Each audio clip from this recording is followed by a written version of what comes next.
Noon kasi parang sabi ko, kinalawang ka eh. Nakatulong ba yun para eto bago mo gawin itong pelikulang ito?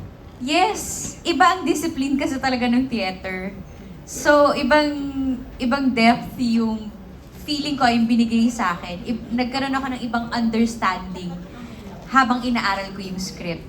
Dati kasi parang, okay, alam ko na to, ganito lang yan. Basta papatakin ko yung luha ko dito sa eksena, sa moment na to. Good take to.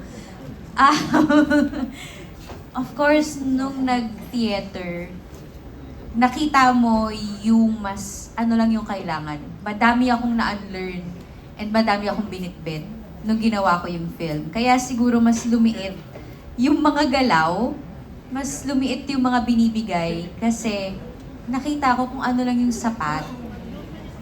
Oo, parang akala natin, di ba, pag nag-theater ka, lalaki yung acting mo, yung movements mo, but no. Of course, sa theater, oo. Pero kung i-apply ko na siya sa film, i-apply ko yung mga natutunan ko, hopefully tumawid. Hopefully, tama yung mga tools na nagamit ko dito sa pelikulang to.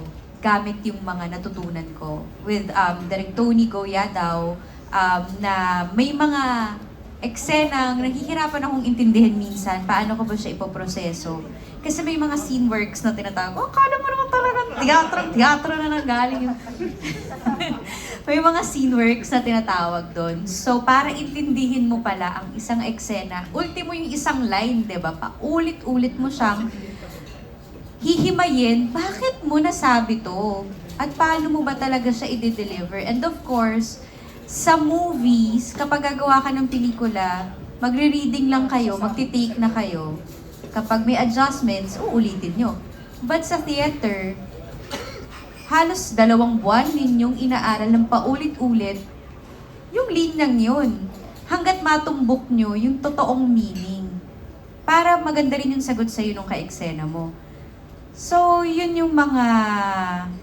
Bawat gabi, inaaral ko, bago ako pumasok ng eksena, inaaral ko yung paano umabot yung character ko para sabihin tong mga linyang to. And hopefully talaga nag-work siya.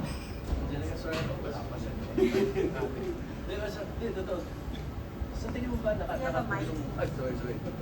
Sorry. May question.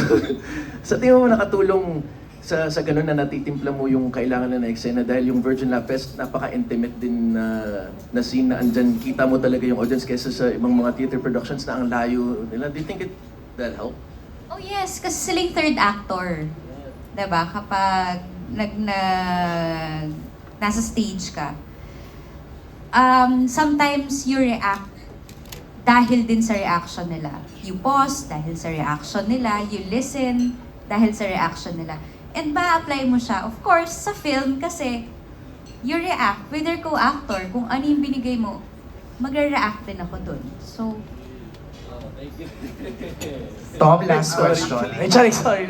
Actually, may eksena